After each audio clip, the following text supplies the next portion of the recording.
We're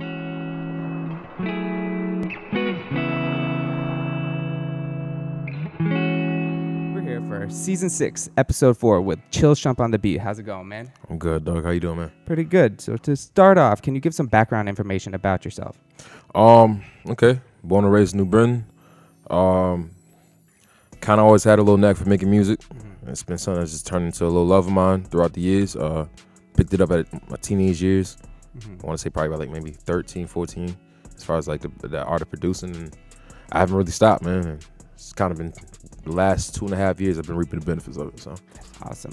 So talk about when you were 15 years old and your older brother's friend brought in that demo version of FL. I was home. I was living on Cherry Street at the time. Kicking it downstairs, playing Xbox and whatnot, and my brother was down. My brother came through, and his boy came through with a whole floppy disk of FL Studio 6 or 7. Wow. So any of my producers, they didn't know anything about that. That's like kind of vintage. Yeah. So he just popped it in on my mom's computer and downloaded and started messing with it. I'm like, what's that? He's like, yo, bro, it's Fruity Loops, man. I'm like, well, what do you what's do? Fruity Loops? Yeah. I'm like thinking like, yo, Fruity Loops, what the hell is that? But he's like, yo, bro, man, you just use this to make beats. You make beats with this. I'm like, make beats? Teach me. You know what I'm saying? Like, and it was just young, like, you yeah, just want to learn. Absolutely. And just like, it was like a little 1, 2, 3 process, but he taught me the basics, and that was like what I did from that point until like the end of the summer. I want to say it was like I started making beats in spring of 05, 06, and then I didn't come out my house until like I was going into 10th grade. Yeah. You know what I'm saying? Sitting in the basement just grinding. Yeah, yep, man. So that's just kind of what I did all the time. So it turned into a hobby, and then it turned into a love of mine. Yeah. Talk about that first beat you made. There's a whole lot of yo's in that. I remember hearing that. Whole lot of yo's in that shit. I mean, I just thought it was going to sound dope, and I mean, I think that was probably one of the biggest starting points for me, because I learned that I like sampling. Yep. You know what I'm saying? So, I mean, for anybody that knows my style of music, I'm huge on sampling music. That's just like, I deal with it from the smallest level to the hugest level of sampling. It's just, you know what I'm saying? It's kind of like in me at this point. But from that point, that's kind of like when I started taking it serious. And I mean, I was in the era where YouTube was just beginning. Yep. I remember you said there was no YouTube videos. There's no tutorials, nothing like that. You know what I'm saying? There's nothing like of me learning how to make beats or critique my beats and mix and master, nothing like that. I literally had to learn everything on my own. You know what I'm saying? Today's day and age, a 5-year-old could look up Fruity Loops just by looking on YouTube and watching it. You know what I'm saying? Do you think that gives you an advantage over all these other producers then? I mean, I just got a lot more wisdom. Not really much more of an advantage. You know what I'm saying? I mean, I think the only advantage I really say I have is just my ear. You know, I have a great sense of creativity. I know what sounds good. I know what's going to blend well. You know what I mean? And that's kind of like that developed throughout time. Yeah. You know? I noticed on the blinded sequences, you had a sample that was like kind of like the main melody, and then you added, you found another one just to throw in there. And it's like, who would like hear these two things and be like, oh yeah, that'll go together perfect. But you do. Right. And again, that just comes with blended the ear, man. You know what I'm saying? Just knowing what sounds good, knowing what's gonna rock, know what's gonna get the crowd going in a sense. I mean, I feel like at least my mindset today in producing is like, I want to make music that's gonna makes people want to move. Yeah. You know what I'm saying? I like making music that makes people dance. I mean, I could get into more serious, deeper records and whatnot, but I mean, what I enjoy most is that you type like to of bop, feel. you like to move. Yeah, absolutely, it works. So talk about that process of just creating the beat. You find a sample, and then what's next? I find the sample is like my foundation. So I mean, for my producers out there, they know if they know anything about chopping and slicing up samples and stuff like that. It's like literally taking a 5 to 10 second loop, possibly, maybe. It could be longer or whatever. That's just my preference. I like chopping my stuff up like in specific parts, and at this point, you monopolize the audio. You know what I'm saying? So you could stretch it to a longer time span of the actual audio, or you could shorten it in a shorter time, compress it, pitch the octaves, you know what I mean, like speed up tempo, slow down the tempo, whatever the case So is. it's never the same. You always try to vary it up a little. Right, exactly. And then, you know, you could get into it as far as like, you know, getting more into it with the effects. You know what I'm saying? Like, or like reverse and stuff, and or filtering or flanger and stuff. Like, that's the type of things more like, and you get more into detail and sampling. But that's more my foundation, and it's easy at that point. Because like you already, to me that's half the battle. Because that's your melody right it's there. the hardest part almost. You know what I'm saying? You got the melody right there, so now you gotta do is add drums. Do that shit in my sleep. You know what I'm saying? So pretty much it. So how do you get that shit cleared? With you said you need to get an attorney. Like, what's the process? It's a lot. I feel like sampling. That's the biggest word. Yeah, the sample is a it could be an endless bag of tricks because, for one, it's like I tell people this now. I don't worry about getting shit cleared until like you actually had to cross that bridge. Okay. So let's just say, all right, perfect example. Yank Rhythm. We didn't have to worry about that shit until the song hit. Yep. I wasn't worried about clearing it before we dropped the song. Like, you just made the beat. Yeah, unless it's accumulating a crazy amount of numbers, like an amount of strings in such a short period of time, then that's when you probably might want to consider it. Okay. But until then, like, nah, you don't gotta worry about that shit. But when you do, it's best to find either a clearance attorney, they have those type of lawyers in that department. That specific lawyer. Their job is to clear samples. Yeah. You know what I'm saying? And you'll have to find one of them, go through the legal process of it. It's probably like $5,300. Damn. It could be less than that, depending on who you know or what avenues you can cut through. But that's like the main, the usual fee for it. You know what I'm saying? And then on top of that, you have to worry about giving whoever you sampled clearance, like paying them their fee, and then on top of that, their cut. Okay, so you know like if it's someone's song that you're sampling, you got to give that someone their cut of it because they made the music originally. Okay. And then by law, you feel me, they're still entitled. You know what I'm saying? Because they already made contracts with people back in the day and whatnot. And if their those labels, like in those labels, they owned the masters. Yeah. You know what I'm saying? So it was really up to them. Okay. You know? And when you go get a sample, is it something that you could just like YouTube to MP3, or do you actually get the official version of it when you go and sample it?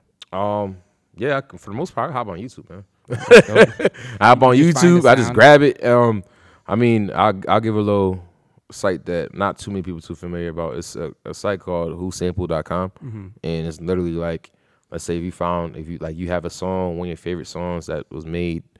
All right, so I'm a big fan of 50 Cent. You know what I'm saying? He sampled a lot. Yeah, definitely. So I could look up 50 Cent and look up all the samples, 21 Questions or Many Men and stuff like that. And just see it. Type it on who sampled, and they'll throw it up. They'll throw the original sample in there. You know what I'm saying? Or who made it. They'll like to the point of what part they looped.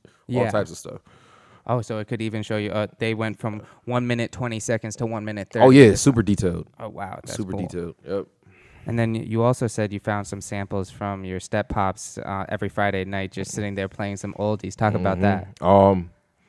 Step Pops is he's one of those guys that's just real classic and funky. You know what I'm saying?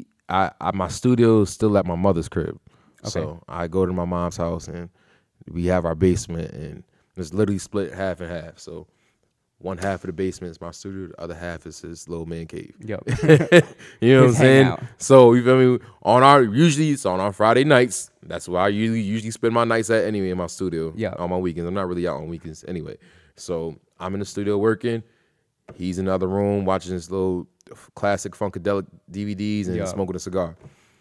Drinking some cognac. drinking some cognac, some EJ, whatever the hell. You know, that's just how you go. But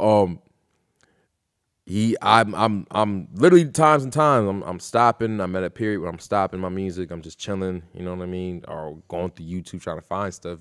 And I'm just gassed out. You know what I mean? He's in the other room playing something that sounds pretty melodic. Yeah. I open another room. Hey, what's that? What's going on? What's that over there? What you mean? What was this? Like, come on, young blood, chill out. You don't know nothing about this. Nah, come on. Let me know what the name of that is. I'm gonna use it. Young blood, chill, man. You know what you got. You see, listen, you going, you moving too fast right now. You going in like now. I gotta break down the history. See, he gets into this whole thing. But a lot of times I find good gems off of that. You know what I'm saying? That's just another source of inspiration, honestly. He's knowledgeable about all those oldies that you really need when it comes to sampling. Mm-hmm. Absolutely. Cool. Talk about the Autobots after high school. I joined the Autobots at the age of 19. They were a group of 9 lyrical rappers that were super into like just golden 90s eras rap. Yep. You know what I mean? Starting from the chief of our crew, which is Op. He was pretty big on, just that stuff. He's like a super huge Wu-Tang fan. Yep. He was rapping back in the early 90s and whatnot. Funny story, my manager and him were actually in the same rap crew together. Really? Yeah, absolutely. And there was just some lyrical motherfuckers, man. And later on, time passed. He took a little hiatus and whatnot, but he wanted to get back to rapping again because his cousin and my brother worked at the same barbershop. Mm-hmm.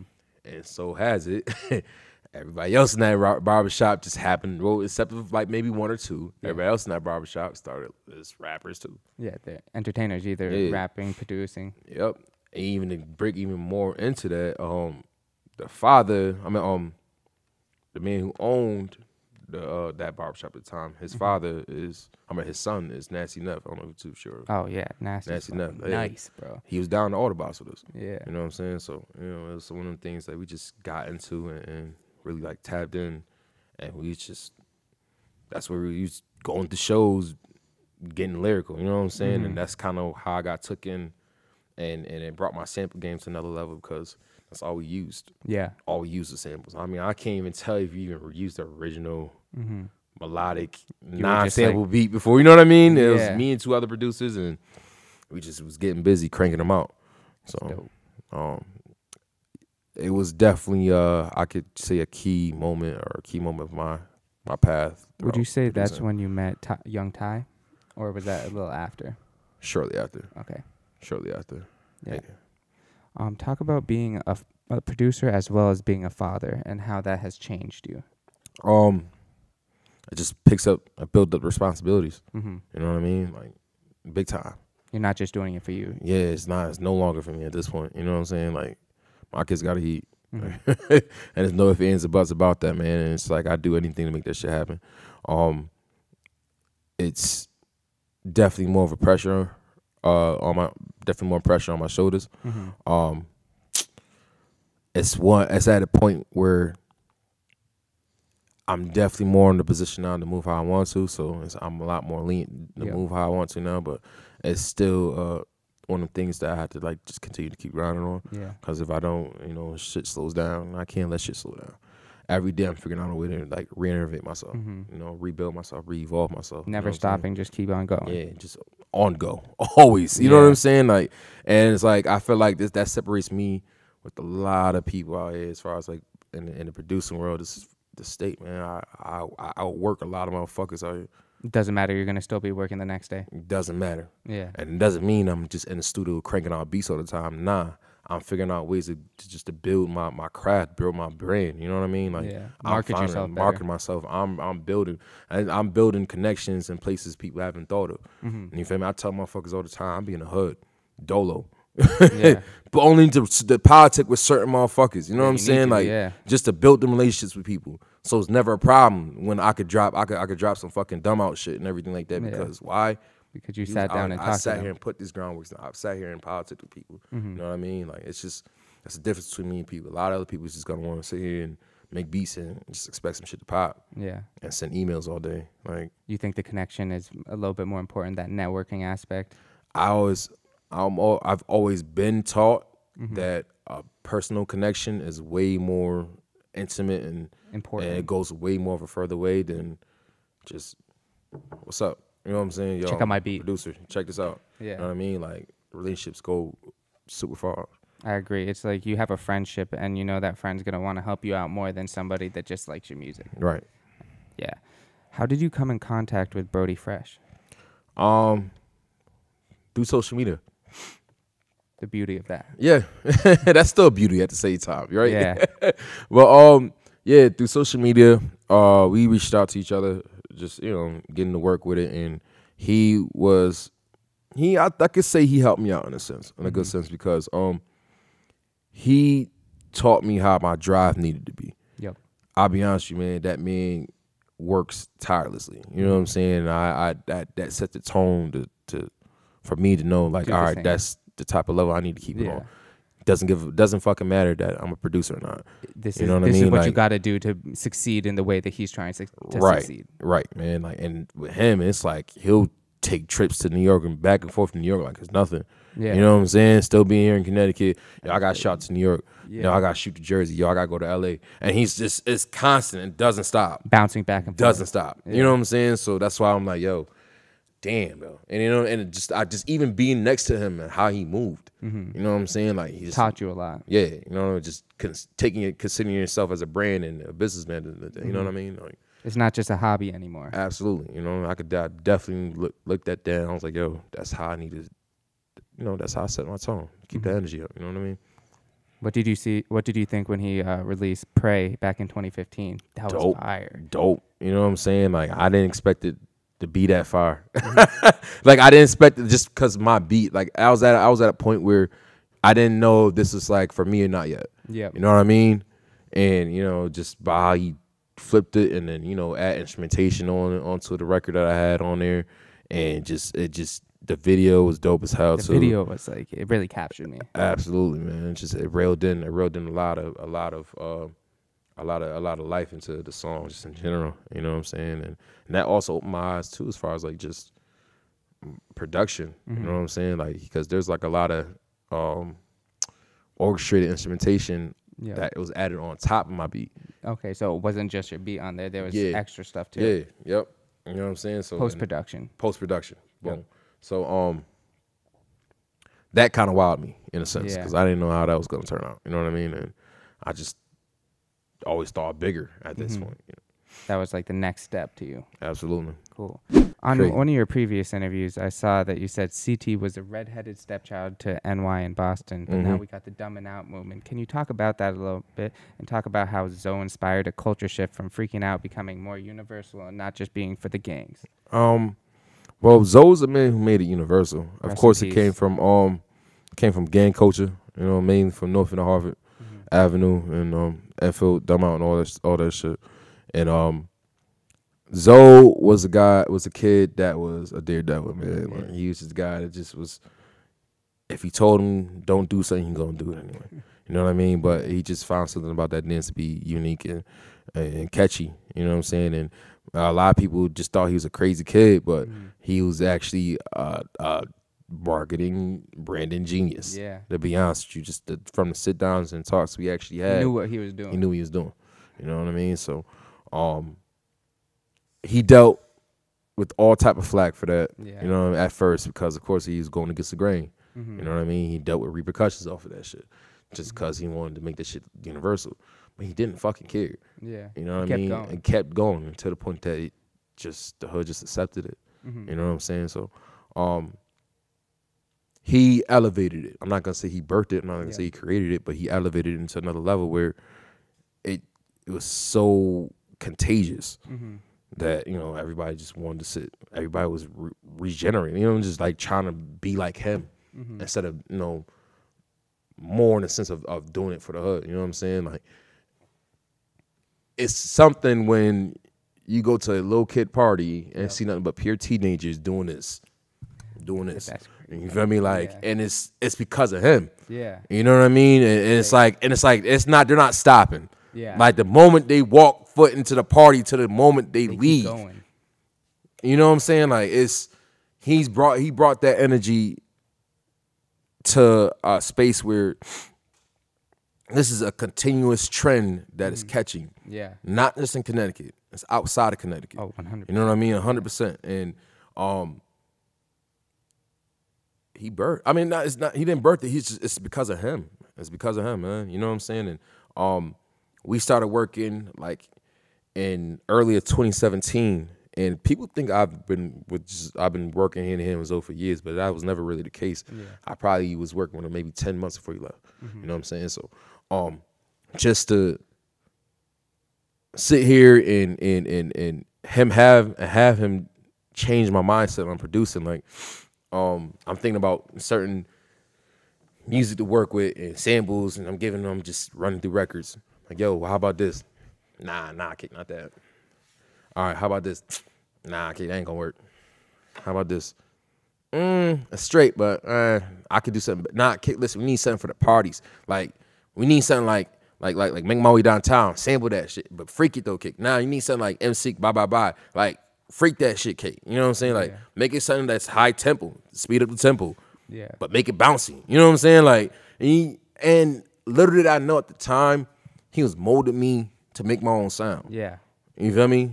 And it was just, Where you are now. Right. And I'm just thinking like, yo, this kid just want fucking party shit. You know what I mean? Like, but he put me in a position in the lane. He had that vision. Right. He put me in a position in the lane to prosper. And because of that, I'm in forever debt. You know what I'm saying? Like, it's never, and that's how I've always been as far as like how he goes, because he really put me in the lane where, yo, kids, like, bro, I swear to God, a lot of you know, I'll be walking down the street, I'll hit the mall. Yeah. And kids will be like, yo, you're the guy who made the Making My Way Downtown record for Zoe, for Gangsta-licious.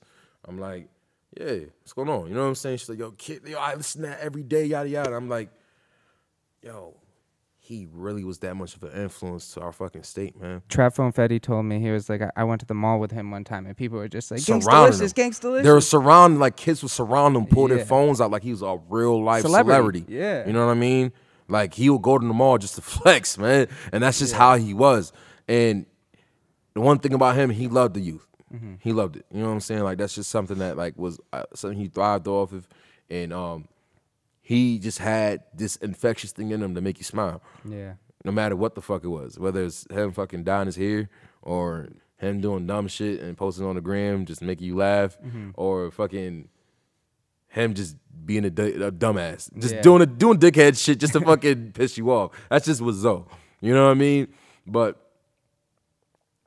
I feel like in my eyes he was an angel, man. Like, hey, if I mean, as far as my morals, my beliefs, angels only here for so long. You feel me? They come here, they serve their purposes, and then they go. That's so sad. I sadly never got the chance to meet him. I saw his movement just like when I started making the breakthrough, and I wanted to reach out to him, but it was too late. And it's so sad. But I just want to like keep helping, like keep his name out there and help his friends out, like 60 Shot and Big Red J-Rod. They're killing it. Trap Phone's killing it. That everybody just like that had that, like you said, he's infectious. Everybody who had him around him is just killing it now. Yeah, absolutely. And A6 Zoe, that's rest in peace, man. Yeah, absolutely, man. That's my little bro, man. Rest in peace, big head. Crazy. So moving on to musicology, over the years, I saw that you met with Knox Beats, and there was a process of Just Because. Can you talk about how much of a stressor that one song was to you? It was a stressor because I mean, now I've been able to accept the L that I took off of it. But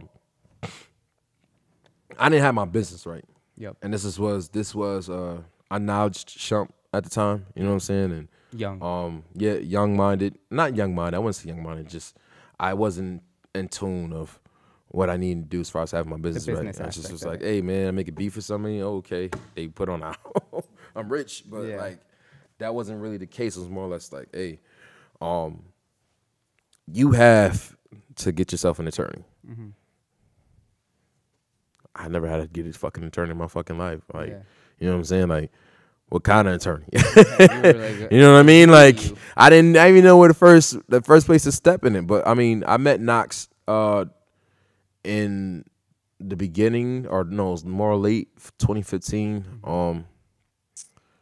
He was on this panel. I was doing that musicology. I really thought I had a whole bad night there. I mean, I feel like I was like the worst talent to offer that night. And he seen something in me for whatever reason. He saw the potential. So he just told me, like, hey, man, just keep in touch. I'm working with the Johnny Lucas guy, and he's like going to start on the album. That was like Happy Birthday, right? Yes. Right around like literally, like that Happy Birthday record dropped like yesterday from that point. Oh, that's crazy. crazy. You know what I'm saying? That one was crazy. Yeah, too. wild. You know what I'm saying? So he was like, yeah, man, I'm gonna be working with this guy a lot more. So just keep in touch with me. So the next day I like flood this guy's fucking email with mad beats, and he just hits me back like, yeah, man, I got your beats, bro. I don't think none of these are it. But it's all right, man. It's okay. We could collab on something. You know what I mean? Like, just keep in touch with me, bro. And at that point, I thought that was that. Yeah. You know what I'm saying? I was just like, okay, well, fuck it. Yeah. Keep moving on. You know what I'm saying? So, I kept worried about myself. I remember I went to LA with Brody Fresh. He went to go work on his album, and we came back. It's different energy. You know what I'm saying? I'm a big guy on vibes, so it's like I like to base my music off the vibes I'm on. Coming back from LA, it was a better vibe. It's a better vibe. You know what I'm saying? So I was making different music.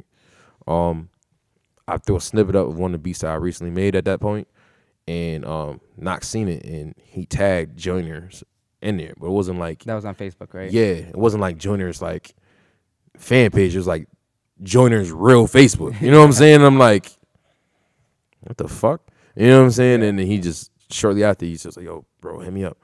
And he was like, I called him, and he's like, yo, bro, man, send that beat to me. I'm with Junior right now, bro. I'm about to like play for him and see what we could do with it.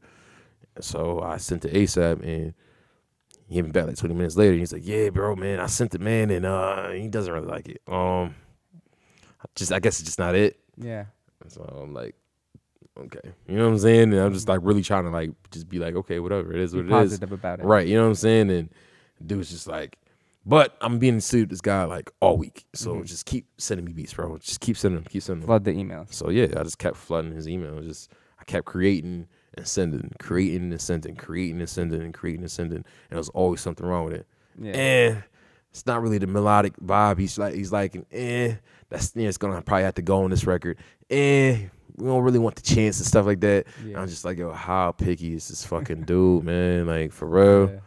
Yeah. And that just happened to be one of the worst weeks I've had like in a long time. Like seriously, like all types of ill, fucking situations going on at home, fucking close friends passing away. It was a badass week. You know what I'm saying? And it came down to literally the last day with like the deadline. And I just was like, I just sat down, looked at my laptop, and just was like, what do I have? You know what I'm saying? And I just found one specific record that had a Jazzy Bell sample, and I just told myself, yo, listen, man, if he doesn't like this, I got nothing for this dude. Yeah. You feel me? And I sent it off, and he just sent me back. It's like, yo, bro, he likes this one, like a lot. And I'm like, oh, okay, cool. You know what I'm saying? Like, not even thinking that this was gonna be anything. Right. You know what I mean? And he just said, yo, I'll keep you posted. So that record went through like a roller coaster of its own. Yeah. Because it went to just being an interlude to it making an album to being the title record for the 508 album. That was really like their first idea was to name the album Just Because. Okay. And then going back to it just being on the album and then fighting for the sample clearance and everything like that, because that was a whole battle alone. Yeah. Like, you know what I'm saying? So it had the Outkast sample, right? yeah, yep. And that had to get cleared. That was all in the comments, bro. Everybody was like, yo, this Outkast sample, that's amazing. Yeah, you know what I'm saying? And like, to be honest with you, their people fought for that. You know what I'm saying? Like, and again, mind you, it doesn't really come down to the artist, really. Like, Andre 3000 heard the song and loved it. Yeah. It was more like the label.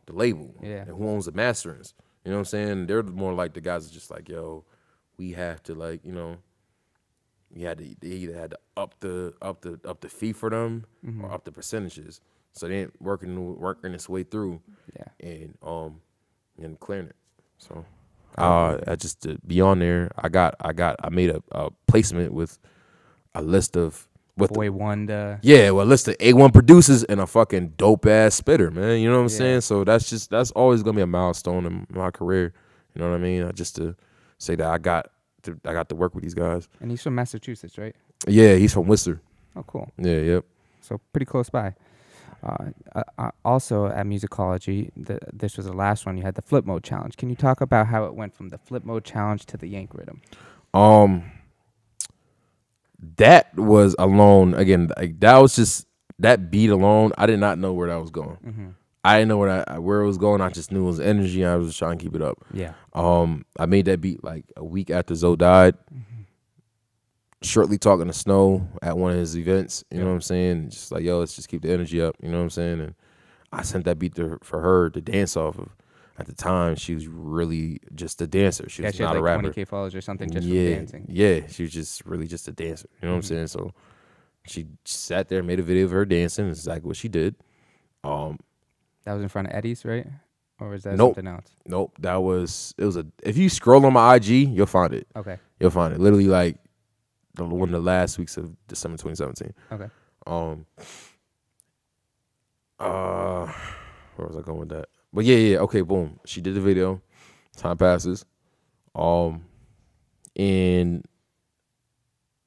again, like she hits me up like probably in April or March saying she wants to rap. Do you mind if you use the beat? Yeah.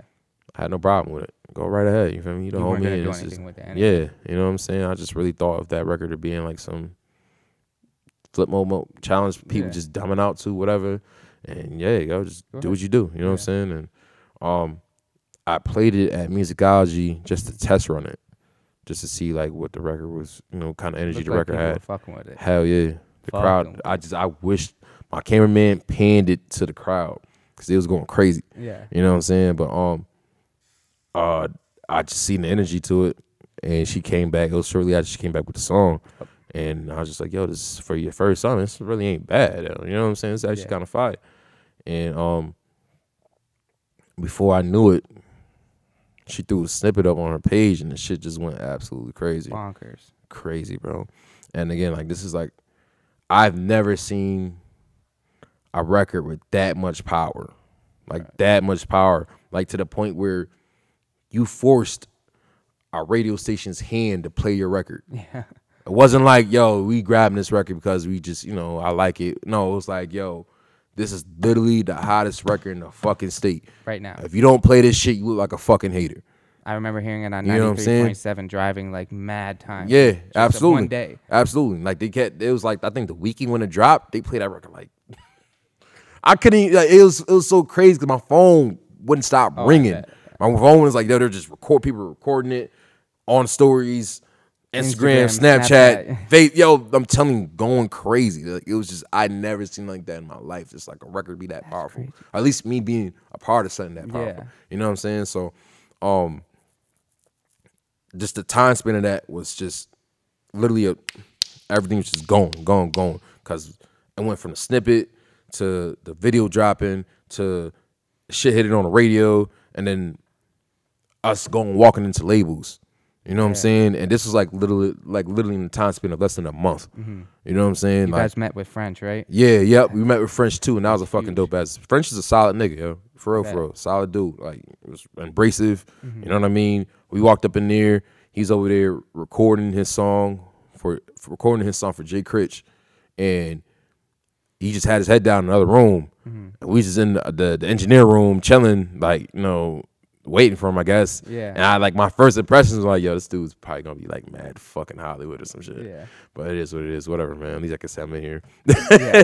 But nah, like after he got done doing his verse, he came to the engineer room and went straight to us. Oh, that's cool. Went straight to us like, yo, like I'm happy for y'all, man. Like y'all had no idea. Like I came up off Connecticut. You feel me? So to actually see Connecticut CT artists, booming. like, CT artists finally got one, and that shit is booming. Like, yo, man, whatever y'all need from me, just holler. You know what I mean? So it was definitely an abrasive moment. You know what I mean? It was so, like, that timing was just crazy alone. Like, there was a time, right? I'm telling you, like, we had, all right, it was like the first day that we had with the meetings. And that day, how that day was set up, we were supposed to see RCA and we were supposed to see Def Jam. Yep. We had our meeting with we had to see our lawyer first and then go straight to RCA. Yep. RCA is in like the Sony offices, like just a big ass fucking building. It's just Sony owns Skyscraper. it. Yep. Sony owns it, right? We're in the fucking lobby. going through security clearance. This little short, tiny little short white lady runs right up the Snow. She goes, "Hey, are you Snowprah?" And she goes, "Yeah." And she's like, "Yo, that's crazy. I've been talking to DJ Buck about you for like the last 2 weeks now. Hi, I'm so-and-so. I'm the senior vice president of Columbia Records. What are you doing here?" And then she's like, "We have a meeting with RCA." Threw shade on him. She's like, "Yeah. Well, you need to come down to Columbia, right?" Like, listen, like label meetings were falling in this girl's fucking lap. Yeah.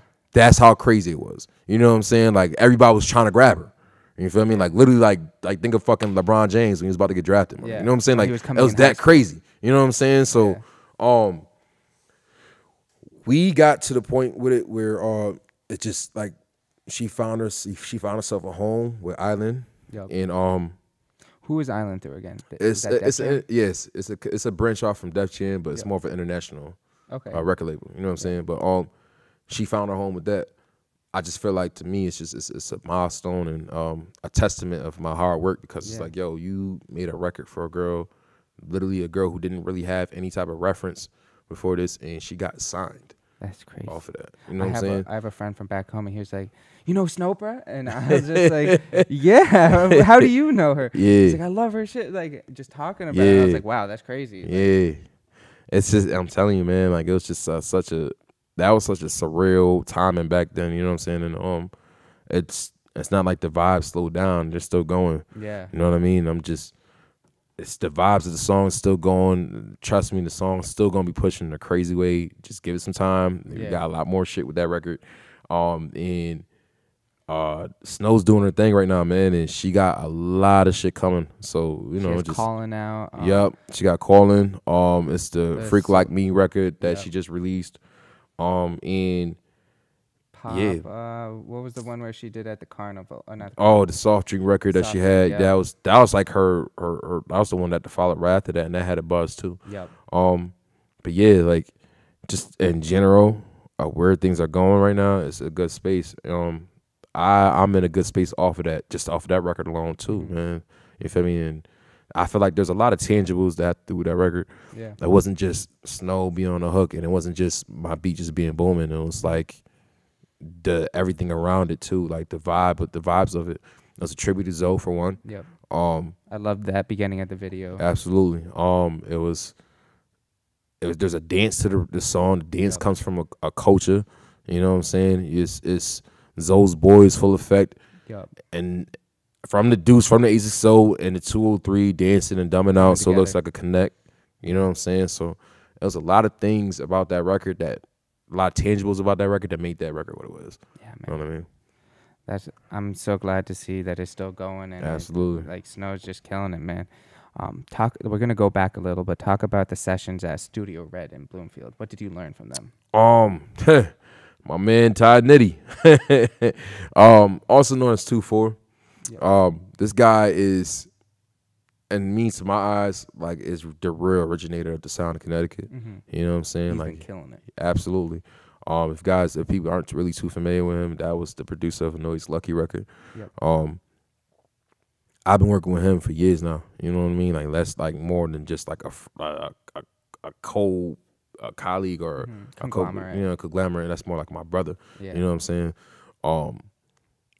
Me and him know where this shit's going. You know what I mean? And me and him I've been in this lane for quite some time now. You know what I mean? So we're starting to reap the benefits of it now as we speak. So curators of the sound. Absolutely. I believe he's the one who birthed it. Mm-hmm. You know what I'm saying? Because like I could call back a songs in 06 and it had that bounce. You know what I'm saying? And it was other songs. It was like Feature Our Lives, yanking that record. Todd Nitty made that. You know what I'm saying? So just to be with him and we spent a lot of time on Mike Flo's King OVK record. Yep. Just him and recording, engineering, and co-producing records with me. We figured out our knack. Yeah. In a sense, you know what I mean? Just to keep the shit pushing and moving forward.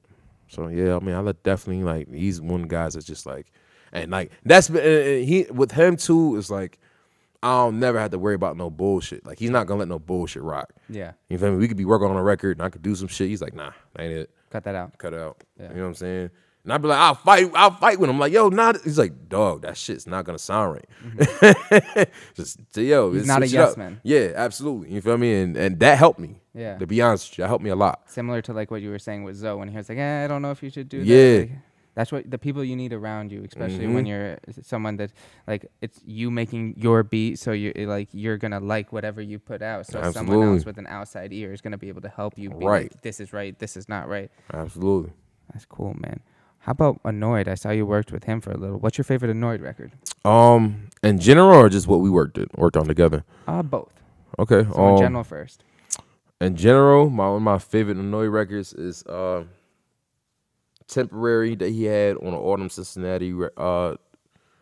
Cincinnati project, and I'll be honest with you, man. I'm a guy that knew that man for a very long time now. So there's older records from that I'm like just huge fans of. But to come from Temporary, and then he did the Cardboard Box on there. I love Cardboard Box is amazing. The Monica record that he had on his album. What was that? What was the album called? I can't recall this on time. Once in a Burgundy Moon. Yeah, Once in a Burgundy Moon. Here's a flicker to that, right? That record was done years ago on another beat. Really? Seriously, I still got the shit in my email. Like, yeah. You know what I'm saying? Like, that record was done a long time ago from a whole nother beat. You know what I mean? Like, it was just in the vault. Right. You know what I mean? And he just found like a different vibe for it, and they went forward with that vibe. You know what I'm saying? But yeah, man, again, like, I was around for the beginning with this kid. Yeah. You know what I'm saying? So I know like just where he blossomed, how he's blossomed, and where he came from. That's crazy. Him and Mike both are just like, speaking about both of them, the making of Goats was probably really cool to see. That was actually the first time I heard both of them rap, I'm pretty sure, and didn't even know that you were the producer behind it, too. So, like, when I went back and listened to it last night, I was like, I heard ChillShump on the beat, and I was like, holy shit. Yeah, that was I think that's my favorite record with Annoyed. Just off of that, just with the energy. Yeah, the energy and the lyricism, and just to know how I was about to say, like, just me knowing how lethal they can really fucking get. Yeah, you know what I'm saying? Like, they're just their vote alone when they get into it, it's scary.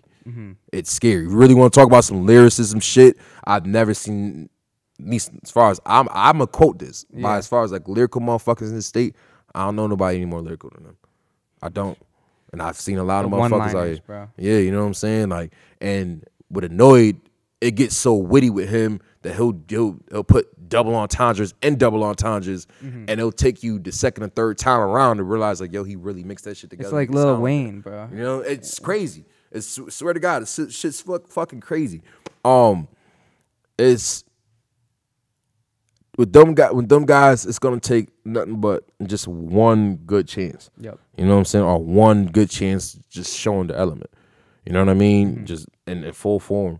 And then the level of respect is gonna be set. Yeah. That's gonna set the tone. You know what I mean? There are already people like I think it was Royce the 5'9" shouted out and yeah, absolutely. Like that's huge. I think DJ Premier too. Yep. You know what I mean? Like these are guys that respect this man's pen. Yeah. You know what I mean? And when Mike gets in the same position, it's gonna be the same exact thing. Mike you know what I mean? Flow, like, bro. Yeah, absolutely. So it's just like with these guys, they got it. And it's like I knew it. I've been doing it. Yeah. It's just gonna take just the right situations, the right times for these guys to sit here and prosper. And they're not gonna stop. Yeah, you know, no time soon. Yeah. No time soon, man. So with Annoyed, it's gonna get a little crazier. I know within time, just because of I know what they're plotting. Yeah, I know what they're plotting, man. It's just get ready. That's all you can say. Get ready, man. Yeah, absolutely. How did you meet Mike? I met Mike in like 2012, I believe. And I was at some party. I remember seeing him on a Hot 93.7 cipher.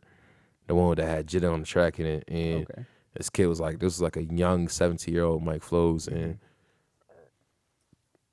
he just was spitting, and I just recall me personally feeling like, yo, this was the hottest fucking rapper in that cipher. Yeah. He was up in there and Jit and a couple other heads, but I was like, yo, nah, him. This young ass kid. Yeah, just fucking, who the fuck is this kid? You know what I'm saying? This is back when I was still doing that Audibot shit. And he's from New Britain as well, right? Nah. Mike is originally from Hartford, but he resides out in Bloomfield. Okay. But I just recall that I remember going to the party, and he was up in there dancing, being Mike. You know what I'm saying? So I go up to him, I'm like, yo, you got Mike Flow's kid, right? Yeah. He's like, yeah, man. He's like, what's up? I'm like, yo, listen, man, I'm a producer. I got beats, man. Fuck with me. Yeah. Pretty much. And yeah, like that's just kind of how the relationship started in a retrospect. And the rest is history. Yeah. You know, it was just we sat down. First time I was linking just on some one-on-one shit. I sat there and I was like, yo, so what you looking for? He just said, yo, make anything. Mm-hmm. You know what I mean? I was like hip hop and like just anything. Mm-hmm. I'm like, all right. So grabbed the sample, worked on the beat. Took me like 45 minutes. Yeah, yo, all right, boom. So you feel me? I got you with this beat. I like usually like how I was used to it was like rappers would take like a day or so to get their shit done. And you feel me? Like, and with him, it was just like, I mean, you got Pro Tools? I was like, yeah. He's like, yeah, just throw it up. I'm like, sure. What you got, like a verse done? He's like, nah, the whole song. I'm like, whole song? He's like, yeah.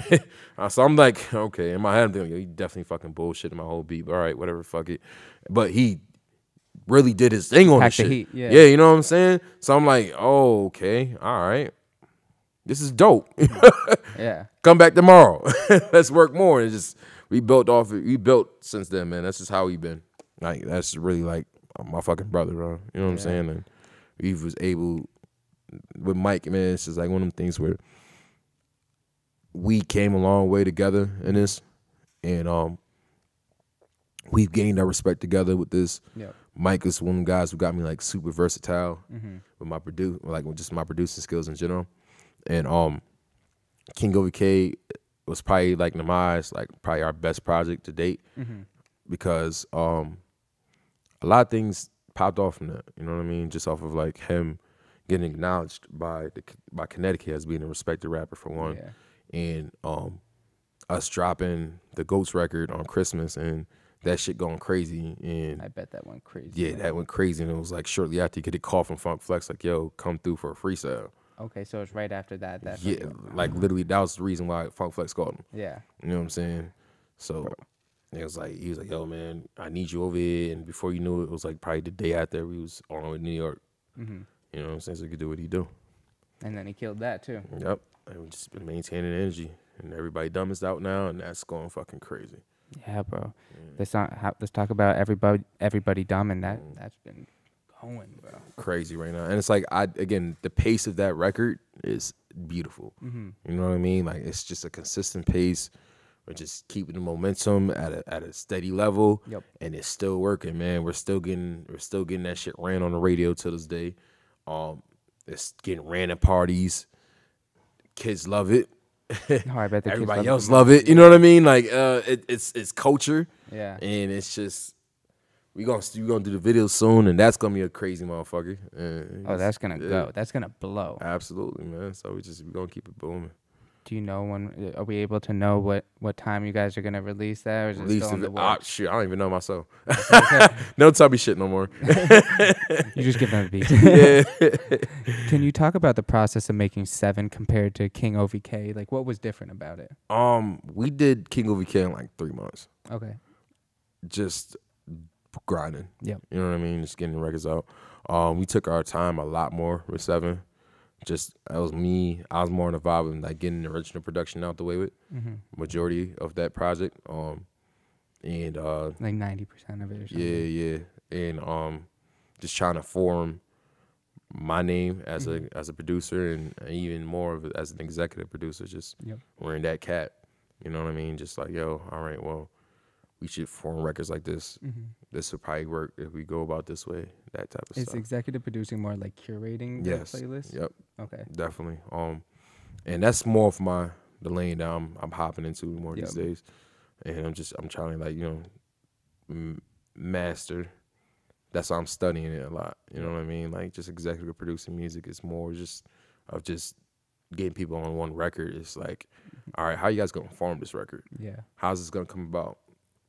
All the how are you little going to utilize details. them? So you're pretty much you're quarterbacking the whole situation. Mm-hmm. You know what I mean? So You should still have them as a running back and the wide receiver scoring all the touchdowns. But Right. you gotta micromanage everything. Mm-hmm. Interesting. What was your personal favorite song off of Seven, Little Things. and why is that? I just fucking love the vibe of that song, man. Mm-hmm. The hook is crazy. The beat, just on some different energy. What I literally did was I grabbed a sample from The Dream. Mm-hmm. The Dreams with The Dream and Mariah Carey, My Love, that song. And that song with like just that little one part that ooh, I just reversed it. And then I just like added a bounce. Mm-hmm. You know what I'm saying? And just ended up coming together. Like I was just like, yo, this is kind of wild. Whoa. And I sent him the mic and he fucking lost his lid, and before you knew it, we just recorded and did the song. That's so dope. I still feel like that song has strong potential for us to push. Yeah, Like definitely. I still feel that way heavy. Music is timeless, man. That's the biggest thing. Absolutely. We live in an age where it's like almost like microwave music, but there's songs that are from the 70s still bopping, like that people still play places. So it's like anything that came out in like 2017, 16, even 18 is perfectly fine. People can play that shit. Like Right. it's not old. It's just old to young kids. Right. Exactly. But I mean, again, we've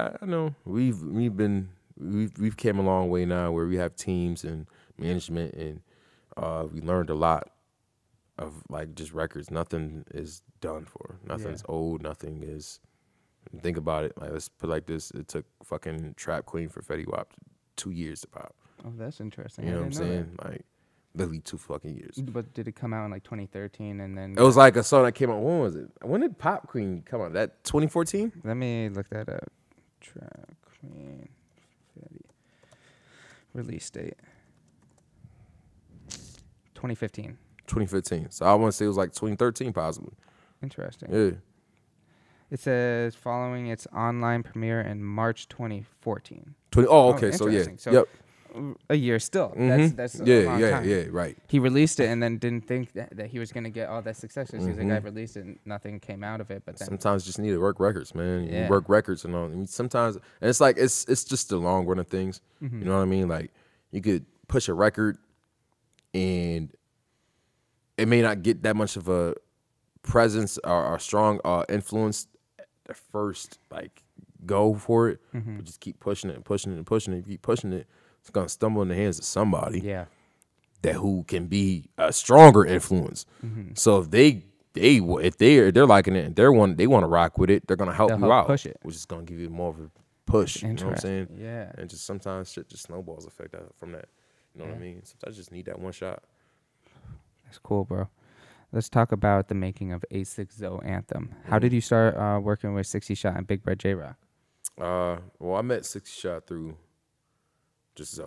You know what I'm saying? Like kind of like that's just that energy. It wasn't until like Zoe passed away that's kind of when I really met him. Yeah. You know what I'm saying? And started working with him. I didn't even meet J-Rock when that record came out. I just knew of him. Yeah. I swear to God. Sadiq is the one who threw the record on. And then I was just like, oh, who the fuck is this big dude? You know what I'm saying? Like, and that one was just like a record I was just in a vibe with. You know what I mean? I was kind of fresh off of Yank Rhythm, getting its buzz. Fire, bro. You know what I mean? Appreciate it, man. And I'm just trying to keep the energy up pretty much. So that's kind of where that vibe came from. That got some good attention from the Fader, bro. Absolutely. They said Song of the Summer. Absolutely. Not even from CT. They said Song of the Summer. Absolutely, man. And shout out to Fader for that, man. It's definitely like, and again, like this is why how I feel. Like, you feel me? Like this ain't no fucking fluke of what I'm doing right now, man. Like this is proving my testament, and just like, this is a testament of like what I can do and how I can curate a sound to get motherfuckers pushing. You know what I mean? This is just based off the energy off of Zoe. Yep. And alone. You know what I'm saying? And I know where this can go. That's why I'm working as hard as I can. You know what I'm saying? I'm really pushing and grinding every single way I can. Just it's coming out great. Yeah.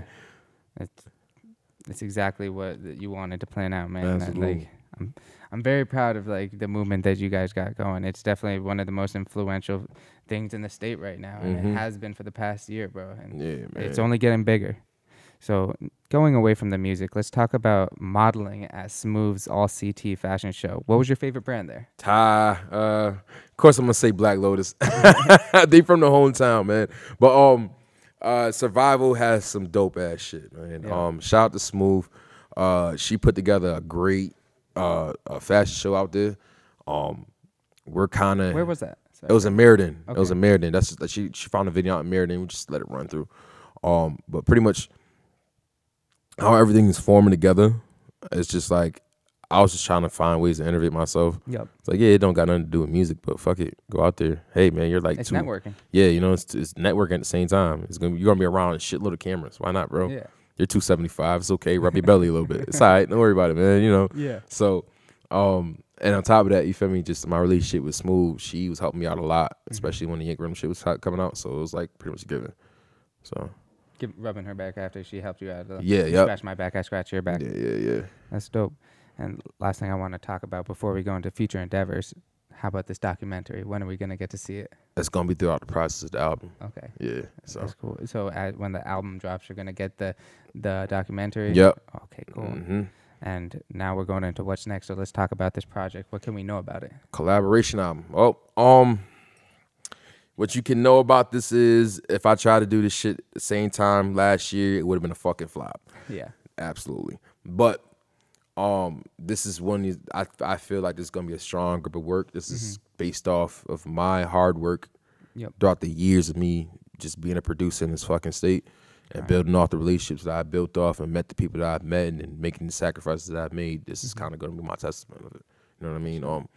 I've grinded a shitload of a lot just to get to the point where I'm at now. You know what I mean? To the point where with certain people that's gonna be on this album, it'll be like, okay, you gotta go through management, we gotta pay a fee or something like that. And it's not that. I call, I ask, they say when. Okay.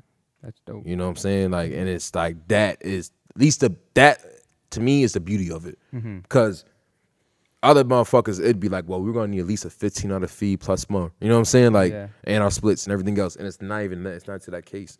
It's not even to that case. It's like I've grinded so hard that, you know, it's not really that. They want to help you out. They want to. You know what I mean? And they know the significance of this and where it can go and how I'm trying to impact. It could be the biggest project out of CT in the past couple of years, man. I feel like it will. I don't see why it wouldn't. I feel like it will. So that's why, for me, like I'm wearing a different cap in this project now. It's not like I'm just producing everything. Now I'm pretty sure the executive producer, right? You know what I'm saying? So now I did a whole bunch of searching for producers. Yep. I'm gathering up people just to work on my records, and it's a team around this whole album, man. I got A&Rs, I got creative visionaries, I got a camera crew, I got just a whole bunch of people around me right now that's gonna help me get this shit together.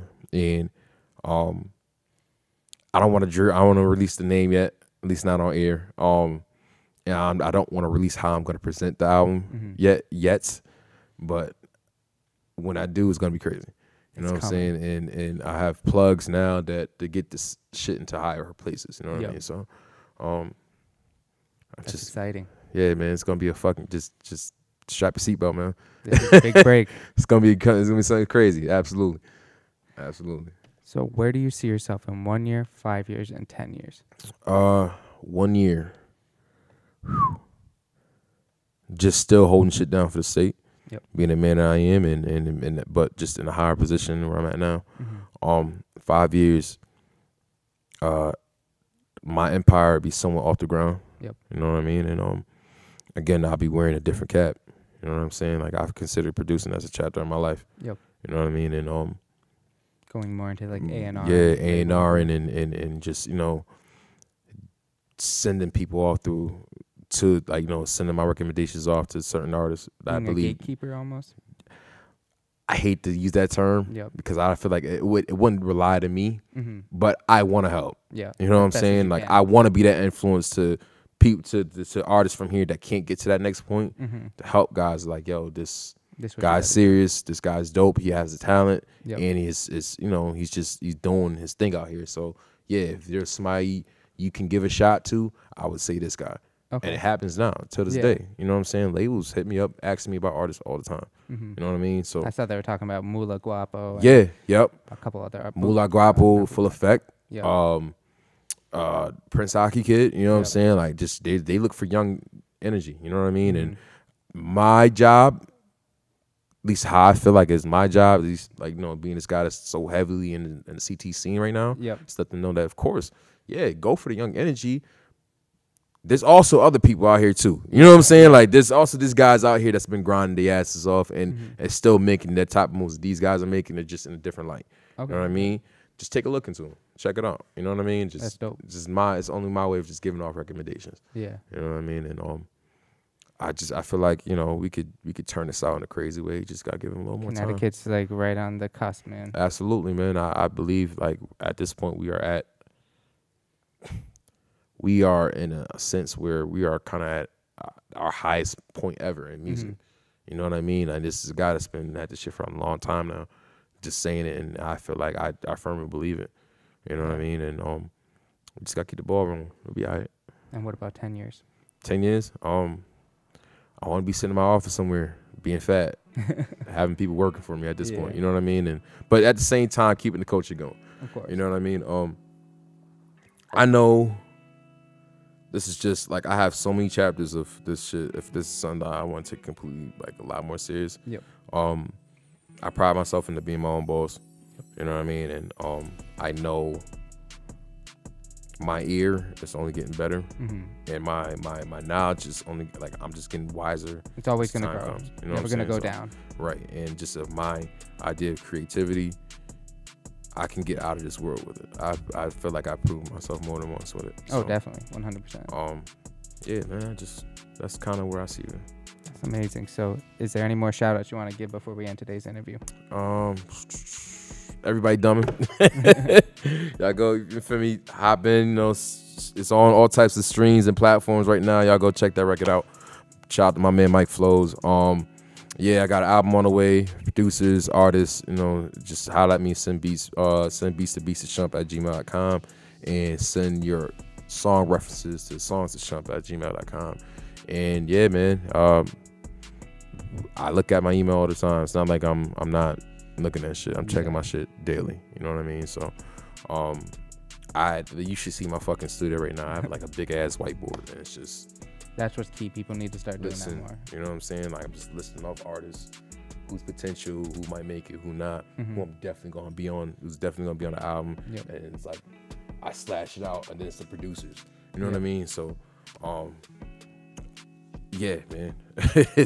I'm really at a drawboard. Like, I feel like I'm about to go bald. I'm not, promise you, but you know, it's like I am driving myself nuts in a sense. Non-stop work. It's just non-stop grind just to make sure that this shit is perfect. Yeah. And I'm gonna get there. You know what I mean? So 100%, man. Absolutely, man. Yeah, but people can find you at ChillShump. At ChillShump on any platform. Twitter, Instagram, Facebook.